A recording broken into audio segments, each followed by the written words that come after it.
जहाँ तक हम लोग देख पाए हैं इसमें कि पीछे की क्लास में हम लोग पढ़ चुके हैं प्रकाश के परावर्तन और परावर्तन के नियम। ठीक है, अब इसमें हम पढ़ेंगे दर्पण के बारे में। तो सबसे पहले हम जानेंगे दर्पण। दर्पण क्या होता है? दर्पण होता है किसी खोखले गोले का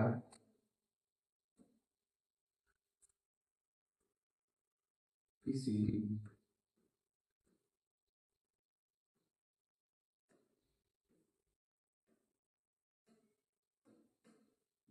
किसी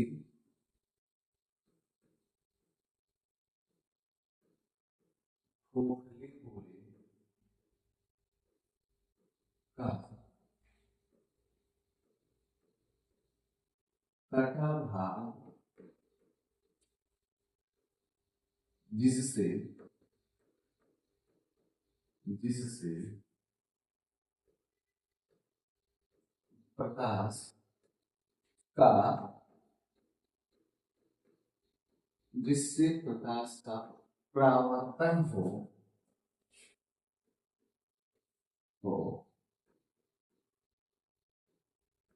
गोलीय दर्पण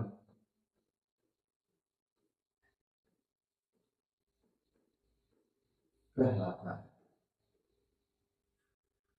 किसी खोखले गोले का कटा हुआ भाग, किसी खोखले गोले का कटा हुआ भाग जिससे प्रकाश का परावर्तन हो उसे हम क्या कहते हैं? दर्पण कहते हैं। उसे हम क्या कहते हैं? दर्पण कहते हैं। कौन सा दर्पण कहते हैं? गोली दर्पण। दर्पण जो होते हैं सबसे पहले हमको जान लेना चाहिए कि दर्पण के दो भाग होते हैं। दर्पण के दो भाग होते हैं। एक होता है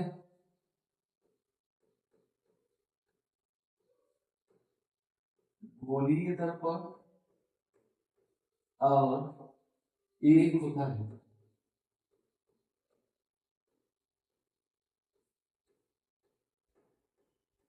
समतल दर्पण।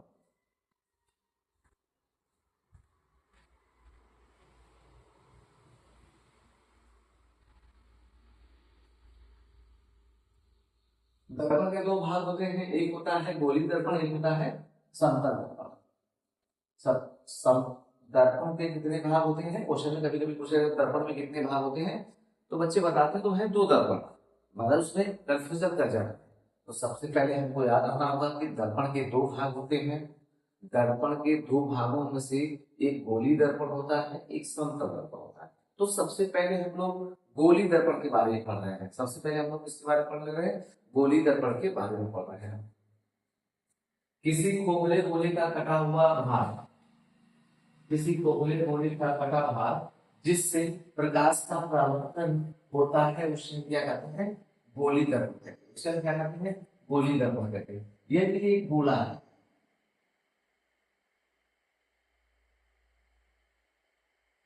यदि हमारे पास एक गोला है,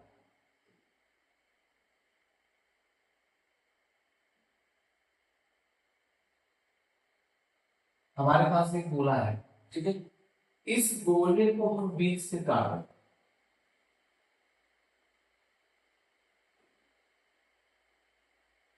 इस गोले को हम बीच से काट दें, तो हमको दो भाग प्राप्त, हमको दो भाग प्राप्त। इन दोनों भागों में से यदि हम बाहर की तरफ से, यदि हम इस पर बाहर की तरफ से कढ़ाई कर देते हैं तो बनाने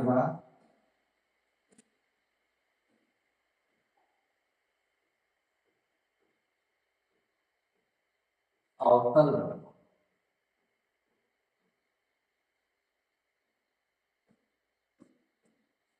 और यदि हम अंदर के भाग से कढ़ाई कर देते हैं, कढ़ाई करने का मतलब आपादर्शी पृष्ठ बनाना, पीछे हम लोग पढ़े हैं, यानी परावर्तक पृष्ठ बनाना पीछे आपको बताया गया था। तो जब अंदर की तरफ से कढ़ाई कर देंगे तो हमारा क्या बन जाएगा? ये उत्तल दर्पण। तो हम जान पाए कि गोलीय दर्पण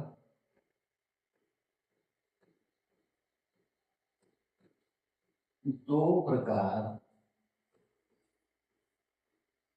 के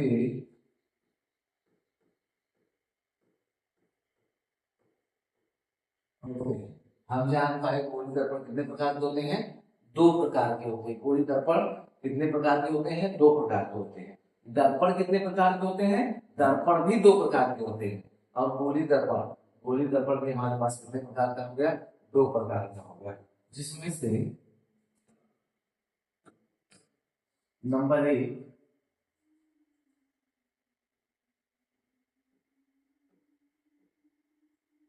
अवतल दर्पण, नंबर दो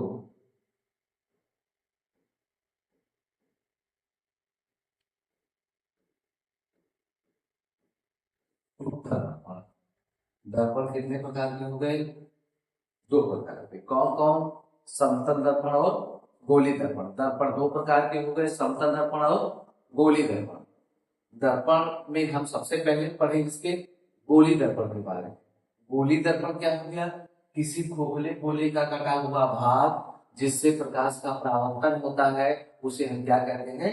गोली दर्पण कहते हैं। किसी खोखले गोले का कटा हुआ भाग जिससे प्रकाश का परावर्तन हो, उसे हम क्या कहते हैं? उसे हम गोली दर्पण कहते हैं। गोली दर्पण दो प्रकार के होते हैं। नंबर एक अवतल दर्पण, नंबर दो उत्तल दर्पण। दर्पण दो प्रकार के होते हैं, गोली दर्पण दो प्रकार के होते हैं।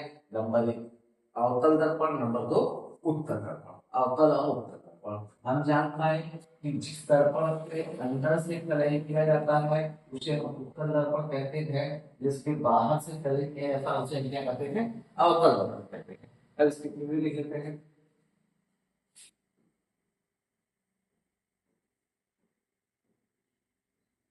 अवतल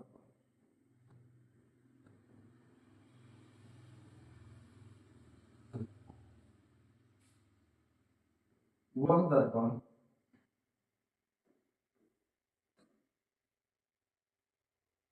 वह वह गोलीय दर्पण वह गोली दर्पण जिसके वह गोली दर्पण जिसके जिसके दबे भाग जिसके दबे भाग से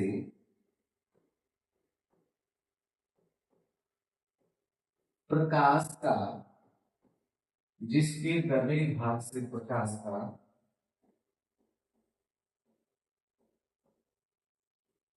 परावर्तन है। वह दर्पण जिसके दबे भाग से प्रकाश का परावर्तन हो।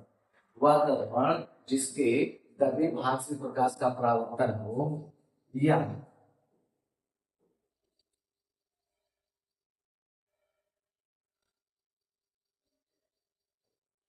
उभरा भाग उभरा भाग कलई हो। कलई हो मतलब पालिश किया गया, उभरा भाग कलई हो।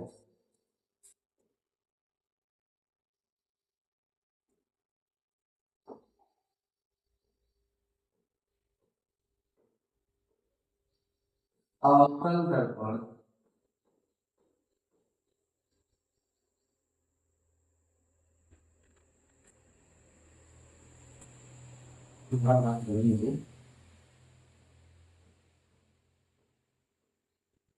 अवतल दर्पण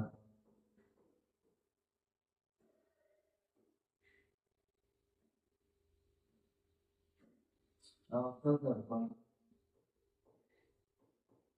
कहलाता है। अवतल दर्पण की बात समझ गए होंगे हम। वह दर्पण जिसका उभरा भाग कलई हो या दबे हुए भाग से प्रकाश का परावर्तन हो, उसे हम क्या कहते हैं? अवतल दर्पण कहते हैं।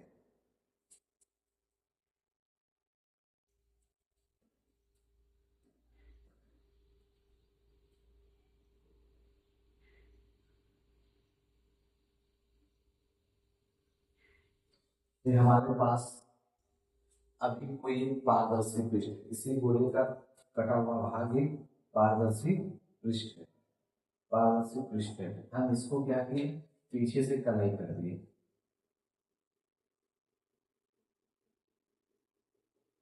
पीछे से कलाई कर दी, ठीक है। जब पीछे से कलाई कर दी तब भी हम इसको कह सकते हैं कि कौन सा दर्पण है, अवतल दर्पण है। कौन सा दर्पण है, अवतल दर्पण है। या इसी को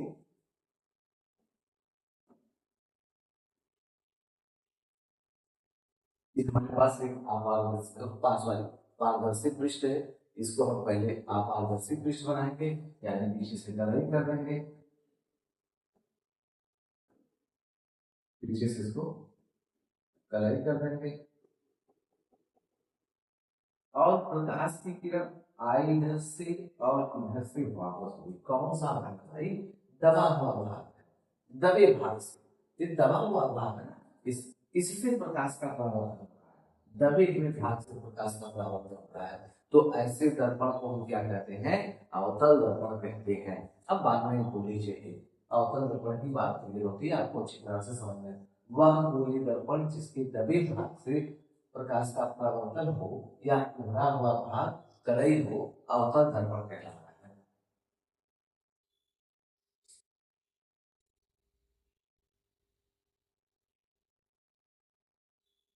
अब बात कही जाती है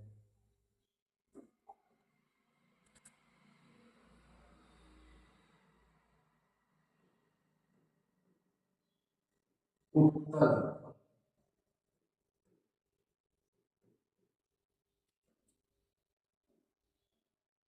वह दर्पण, वह गोली दर्पण, वह गोली दर्पण जिसका दबा भाग, जिसका दबा भाग कलई हो, जिसका दबा भाग कलई हो, या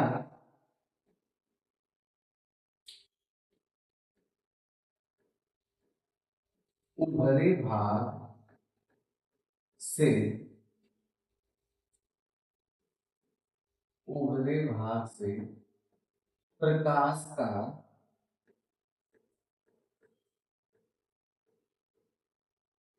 परावर्तन हो,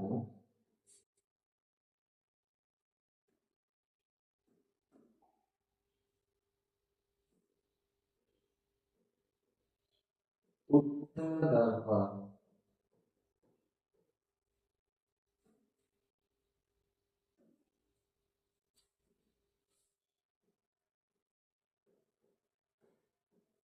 उत्तल दर्पण कहलाता है।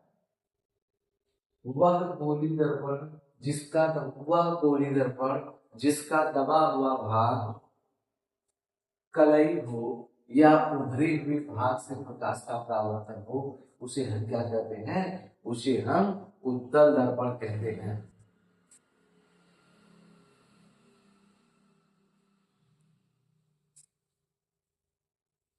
उसे क्या कहते हैं, उत्तल दर्पण।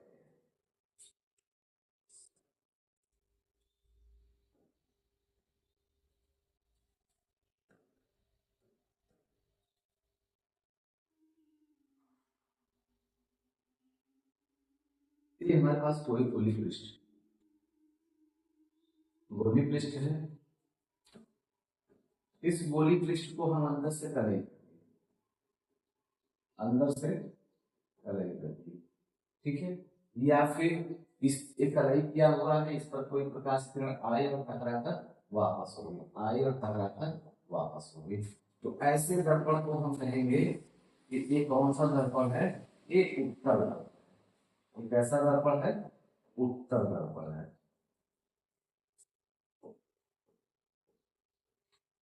कैसा दर्पण है, उत्तल दर्पण है। तो उत्तल दर्पण की बात की जाए, वह गोली दर्पण जिसके दबे हुए भाग से प्रकाश का परावर्तन हो, वह गोली दर्पण जिसके उभरे हुए भाग से प्रकाश का परावर्तन हो और दबा हुआ भाग कलई हो, उसे हम क्या कहते हैं? उत्तल दर्पण कहते हैं। ये हो जाती है दर्पण। अब दर्पण से संबंधित कुछ परिभाषाएं होती हैं।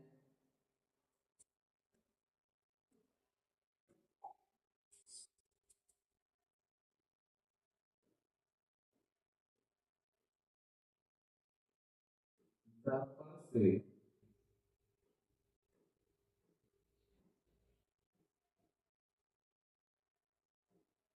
संबंधित दर्पण से संबंधित परिभाषा, दर्पण से संबंधित परिभाषा है। दर्पण से संबंधित परिभाषाओं में पहले हम सबको जान लेते हैं। दर्पण से संबंधित परिभाषा में नंबर 1 होता है ध्रुव। नंबर 1 होता है ध्रुव।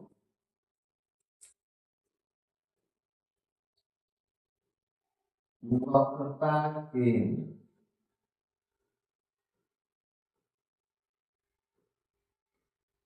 वक्रता केंद्र,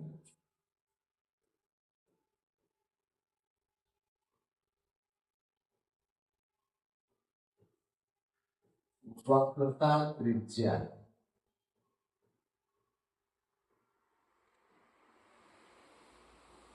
वक्रता त्रिज्या,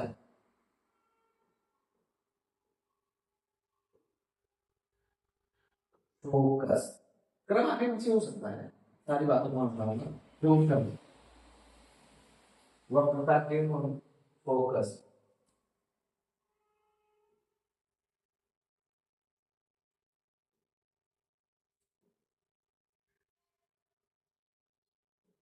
मुख्य अक्ष,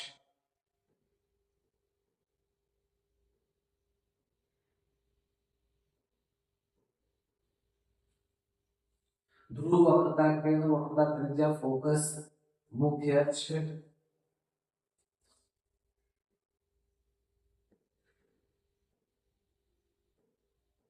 फोकस तल।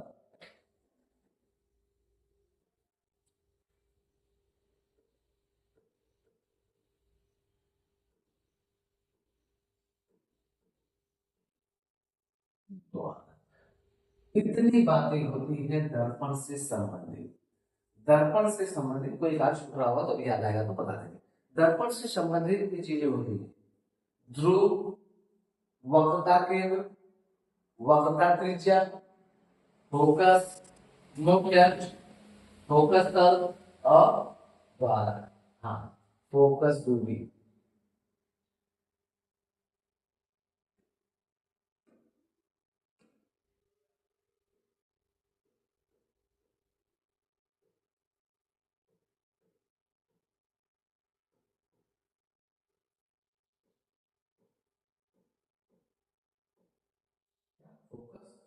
अभी बात हम धीरे धीरे एक एक को समझ।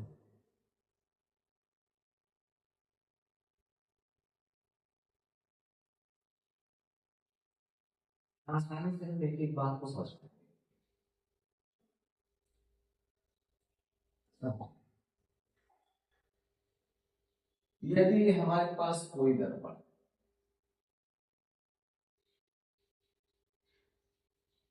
दर्पण है तो दर्पण को पीछे से कलई किया गया होगा, और जब दर्पण को पीछे से कलई किया गया होगा तो क्या बन गया होगा? परावर्तक पृष्ठ बन गया होगा। दर्पण को जब पीछे से कलई किया गया होगा तो क्या बन गया होगा? परावर्तक पृष्ठ बन गया होगा। और परावर्तक पृष्ठ के मध्य बिंदु, जो परावर्तक पृष्ठ का मध्य बिंदु है, इस मध्य बिंदु को हम, परावर्तक पृष्ठ के मध्य बिंदु को हम ध्रुव कहते हैं। परावर्तक पृष्ठ के मध्य बिंदु को हम क्या कहते हैं? ध्रुव कहते हैं। ये एक परावर्तक पृष्ठ हो गया। परावर्तक पृष्ठ के मध्य बिंदु को हम क्या कह दिए? ध्रुव। अब बात को समझो, ये बात थोड़ी सी कूल है, मजबूत है, इसको अच्छी तरह से समझिएगा। जैसे ये हमारे पास एक गोला है, तो आप सभी को पता है, आप सभी को पता है कि यदि हम वृत्त बनाते हैं तो वृत्त में हम कहीं ना कहीं अपने एक इसे इस अंगूठे से वृत्त बनाना है, तो इसको यहाँ स्थिर करके तब हम इस तरह से घुमाएंगे। ये बात बात तभी वृत्त बनता है। तो जहां पर हमारा केंद्र यानी जहां पर हमारी पेंसिल या प्रकार का नोक स्थिर होता है उसे हम क्या कहते हैं, केंद्र कहते हैं। तो इसे हम केंद्र कह सकते हैं, इसे हम केंद्र कह सकते हैं, ठीक है। और इसी से केंद्र से जब परिधि तक की दूरी मिलाई जाती है तो उसे हम त्रिज्या कहते हैं। केंद्र से परिधि तक की दूरी को मिला दिया जाता है तो उसे हम क्या कहते हैं, त्रिज्या कहते हैं। एक निश्चित दूरी कहा जाता है परिभाषा के अनुसार एक निश्चित बिंदु के चारों तरफ बनाई गई परिधि, ठीक है, एक वृत्त का निर्माण करती है जिसमें केंद्र अपनी जगह निश्चित होता है और त्रिज्या अपनी जगह क्या होती है, निश्चित होती है। मैं आप इस बात को अच्छी तरह से समझ पा रहे हैं। अब जब हम इस तरह की संरचना करें, अब मान लो इसी से हम दर्पण बनाए, इसी से हम दर्पण, तो भाई सिंपल सी बात है, एक दर्पण इधर प्राप्त हो गया, एक दर्पण इधर, उत्तर दर्पण और अवतल दर्पण दोनों ही दर्पण प्राप्त हो गए। तो इसकी परिभाषा में वक्रता केंद्र की परिभाषा में, रेखा की परिभाषा में दिखाने चलता हूं आपको, समझ में आएगा। बात आएगी सबसे पहले ध्रुव की। ध्रुव, ध्रुव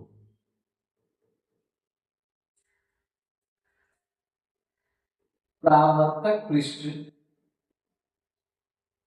परावर्तक पृष्ठ का, परावर्तक पृष्ठ के, परावर्तक पृष्ठ के,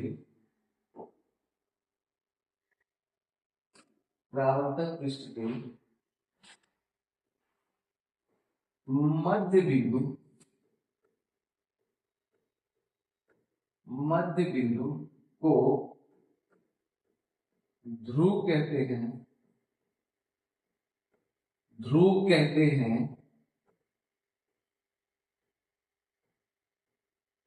इसे पी से,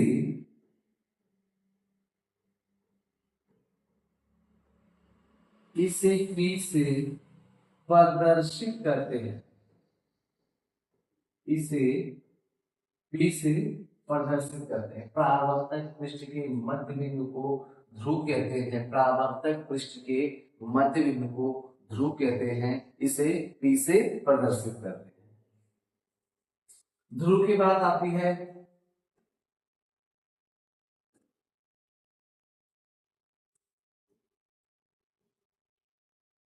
वक्रता केंद्र,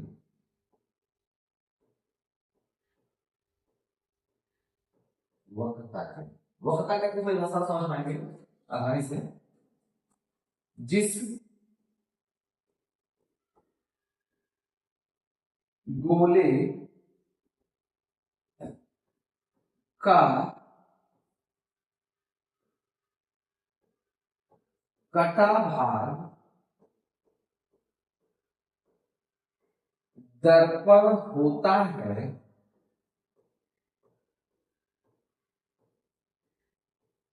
जिस गोले का कटा भाग दर्पण होता है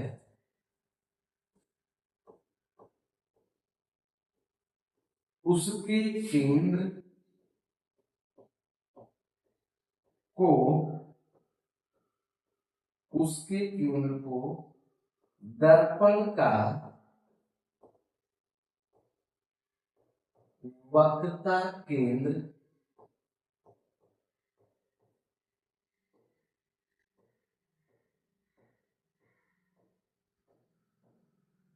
कहते हैं।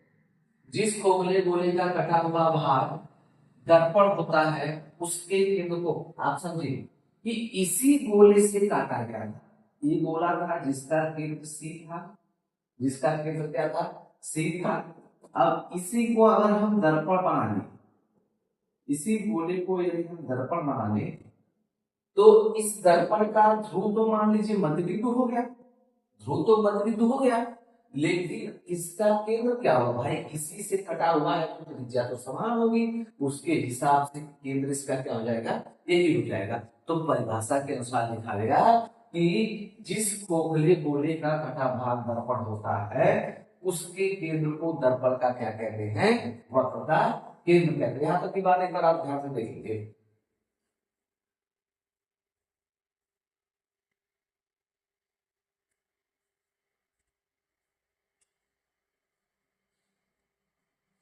बात कहते वक्र का त्रिज्या कितनी कर रही है,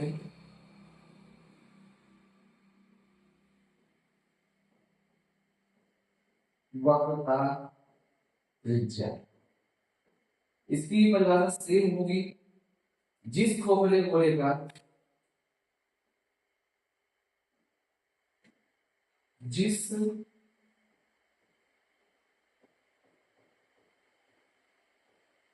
गोले का कटा भाग दर्पण होता है, जिस गोले का कटा भाग दर्पण होता है उसके उसके केंद्र को उसकी त्रिज्या उसकी जिस खोखले गोले का कटा भाग दर्पण होता है उसकी उसकी त्रिज्या को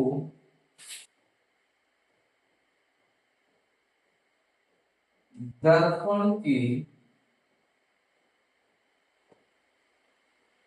वक्रता त्रिज्या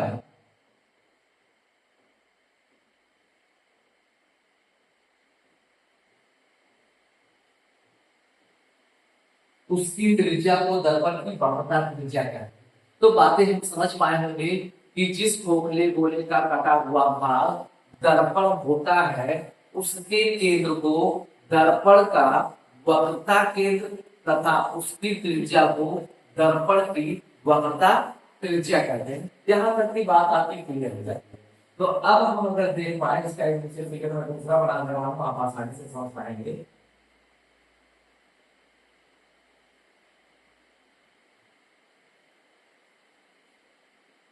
अगर ये फिगर नीचे बनता है तो अब हम इसमें पा चुके हैं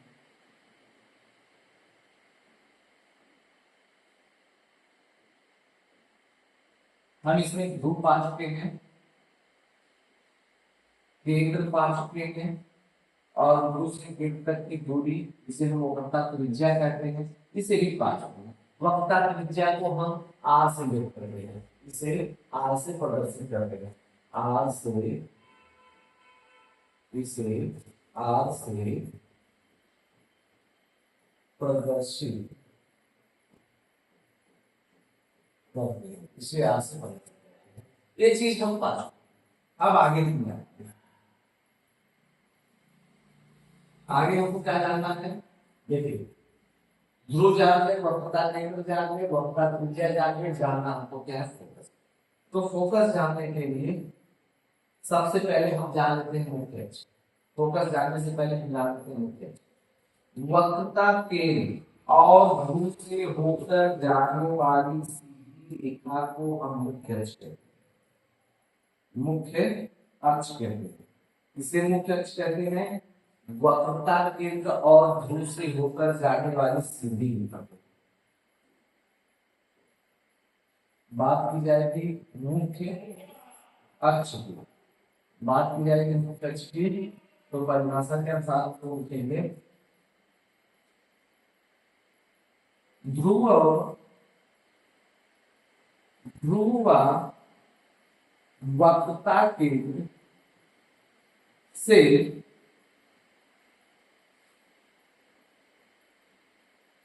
होकर जाने वाली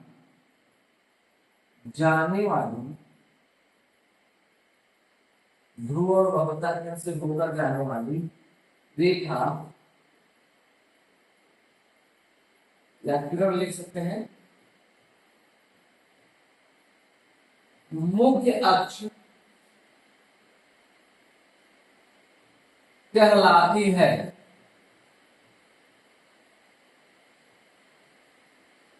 इसे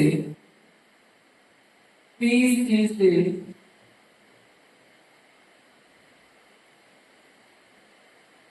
प्रदर्शित करते हैं।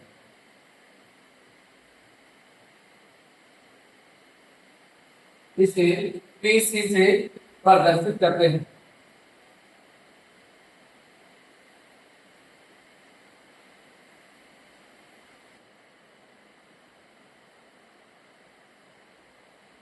ध्रुव और वक्रता के बीच होकर जाने वाले रेखा को हम मुख्य अक्ष कहते हैं। इसे पीसी से प्रदर्शित करते हैं। हम लोग समझ पा रहे हैं कि वक्रता त्रिज्या क्या होती है और वक्रता केंद्र क्या होता है, ध्रुव क्या होता है। ठीक है, तो ध्रुव और वक्रता केंद्र से जो सीधी रेखा जाएगी उसे हम क्या कहेंगे, उसे हम मुख्य अक्ष कहेंगे। इसे हम क्या कहेंगे, मुख्य अक्ष कहेंगे। यहाँ तक बात आपको क्लियर हो जानी चाहिए।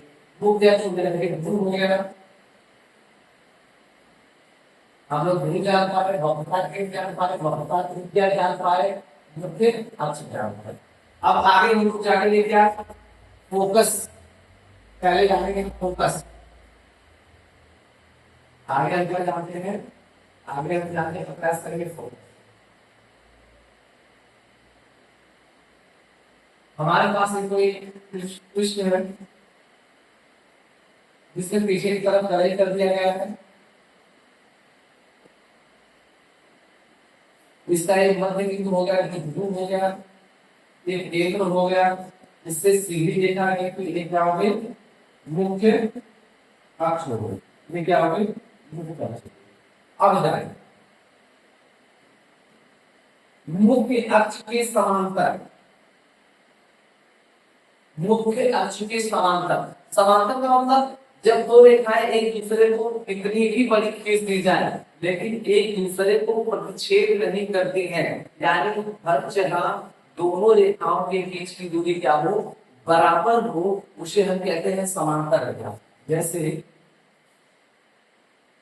एक रेखा और ये दोनों रेखाएं क्या है, बराबर। इनके बीच की दूरी हर जगह क्या है, बराबर है। अगर इनके बीच की हर जगह दूरी बराबर है तो एक कितनों आगे तक बढ़ा दी जाए या कितनों पीछे तक बढ़ा दी जाए, या एक दूसरे को नहीं काटेंगे, एक दूसरे को नहीं काटेंगे। ऐसे रेखाओं को हम क्या कहते हैं, समांतर रेखा कहते हैं। जैसे बोर्ड या दीवार एक कोने को पकड़ी और कोने पर से बढ़ाते हुए चले जाएंगे। जैसे दोनों के हाथ में मान लीजिए दीवार को, दीवार के हाथ है, इन दोनों भागों को ऐसे बढ़ाते चले जाए, ऐसे बढ़ाते चले जाए, ऐसे बढ़ाते चले जाए, तो क्या ये दूसरे को कहीं काट पाएंगे, नहीं काट पाएंगे। तो अब क्यों नहीं काट पा रहे हैं, क्योंकि इनके बीच की दूरी हर जगह क्या है, बराबर है। और जिनके बीच की दूरी बराबर होती है, दो रेखाओं के बीच की दूरी बराबर होती है, उसे हम क्या कहते हैं, समांतर रेखा कहते हैं। तो देखिए मुख्य अक्ष हो गया, मुख्य अक्ष के समांतर, मुख्य अक्ष के समांतर, मुख्य अक्ष के समांतर चलने वाली प्रकाश की किरण परावर्तन के बाद मुख्य अक्ष को जिस बिंदु पर काटती है उसे हम फोकस कहते हैं। यहाँ दो चीजें एक साथ समझेंगे। सबसे पहले समझेंगे फोकस, फोकस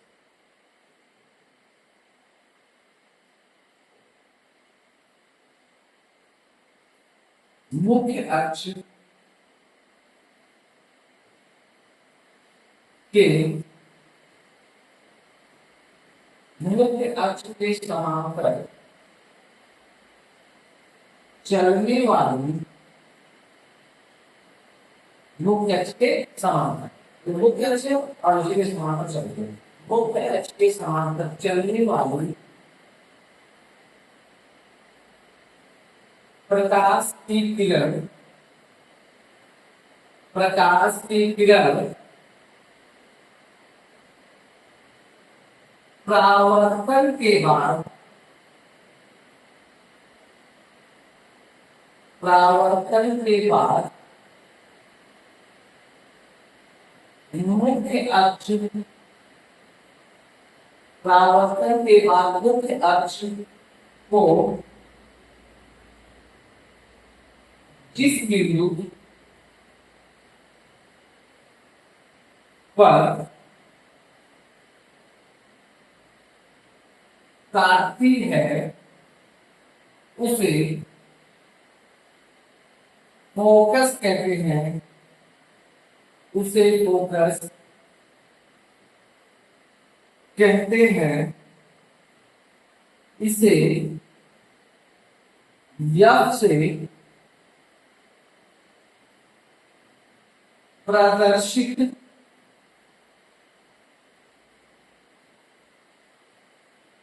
करते हैं। मुख्य अक्ष, ध्रुव और वक्रता केंद्र से होकर जाने वाली सीधी रेखा को मुख्य अक्ष कहते हैं। जैसा कि हम लोग यहाँ पढ़े हैं, ध्रुव और वक्रता केंद्र से होकर जाने वाली सीधी रेखा को क्या कहते हैं? मुख्य अक्ष कहते हैं। अब मुख्य अक्ष के समांतर चलने वाली प्रकाश की किरणें, समांतर मैं आपको बता दिया, मुख्य अक्ष के समांतर चलने वाली प्रकाश की किरणें मुख्य अक्ष के समांतर चल रही है और यहाँ से इस बात तो जाएगी नहीं, क्योंकि ये अपारदर्शी पृष्ठ है जिसे हम परावर्तक करते हैं। तो इससे टकरा कर क्या होगी? वापस होगी, और टकरा कर जब वापस होगी तो मुख्य अक्ष को कहीं ना कहीं काटेगी। मुख्य अक्ष को जहां पर काट रही है उसी को हम क्या कहते हैं? फोकस कहते हैं। उसी को हम क्या कहते हैं? फोकस कहते हैं। इसे कैपिटल एफ से प्रदर्शित करते हैं। फोकस के बाद हमको जानना क्या है? देखिए, फोकस में हम क्या है? फोकस के बाद हम लोग क्या करते हैं? फोकस दूरी। फोकस के बाद हम लोग क्या करते हैं? फोकस दूरी। ये भी जानते हैं बस आगे।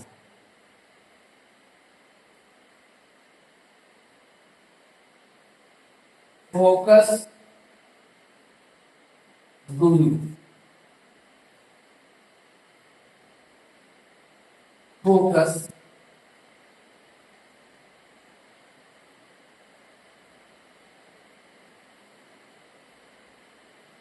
फोकस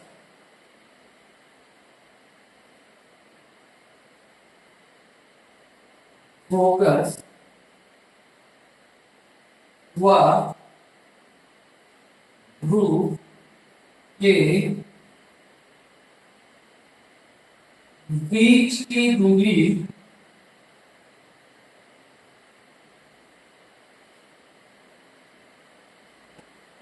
फोकस दूरी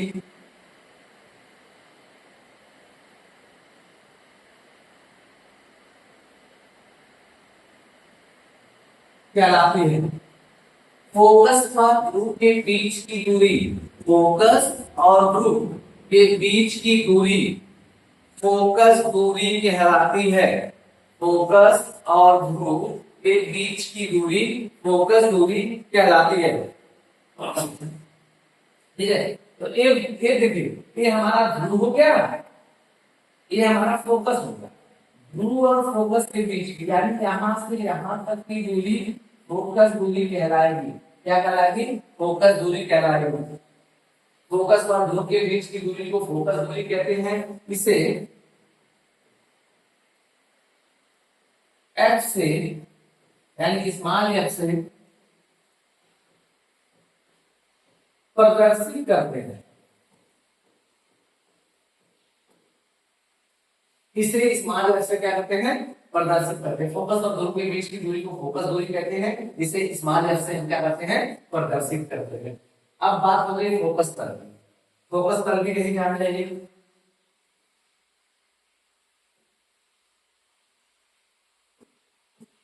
फोकस से खींची गई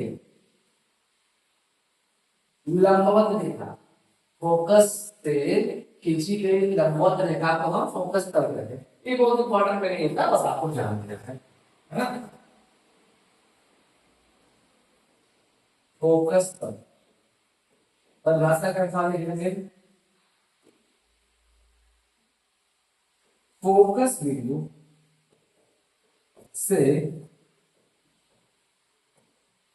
खींची गई लंबवत रेखा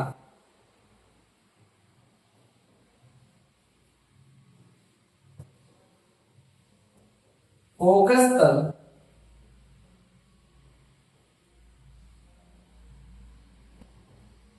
कहलाती है। फोकस से खींची गई लंबवत रेखा को क्या कहते हैं? फोकस तल कहते हैं। फोकस से खींची गई लंबवत रेखा को हम क्या कहते हैं? फोकस तल कहते हैं। अब एक बात और जाननी है हमको, जो है द्वारक। क्या जानना हमको? द्वारक। तो आप समझिए, द्वारक का समझ लीजिए, ये हमारे पास एक गोली पृष्ठ है। तो इस गोली पृष्ठ का जितना व्यास होगा, त्रिज्या होता है। अगर एक केंद्र होता तो यहाँ से यहाँ तक की दूरी त्रिज्या आधी होती, यहाँ से यहाँ तक की दूरी त्रिज्या क्या होती? आधी होती, है ना? तो आधी त्रिज्या आधी त्रिज्या गोले की दोनों त्रिज्याओं को मिला दिया क्या बन जाता है? व्यास बनता है। तो द्वारा क्या होगा? किसी किसी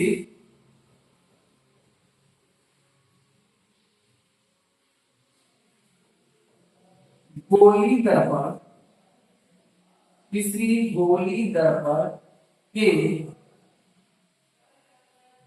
व्यास को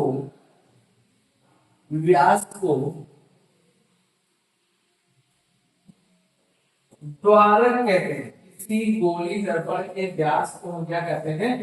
द्वारक कहते हैं। किसी गोली दर्पण के व्यास को हम क्या कहते हैं? किसी गोली दर्पण के व्यास को हम क्या कहते हैं? द्वारक कहते हैं। अर्थात जिसमें से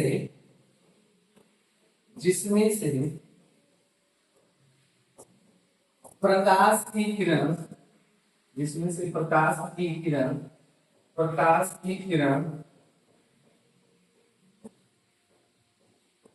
प्रवेश करती है,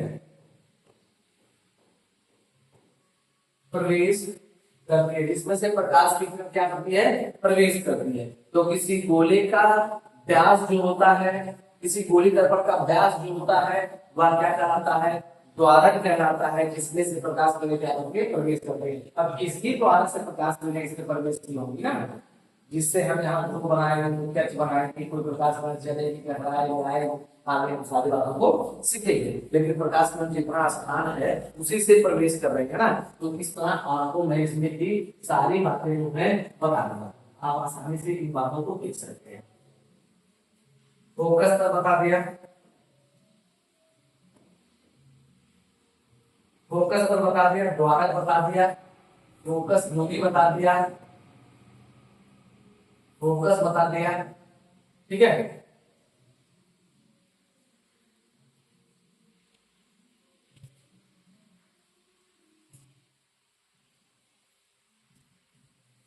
और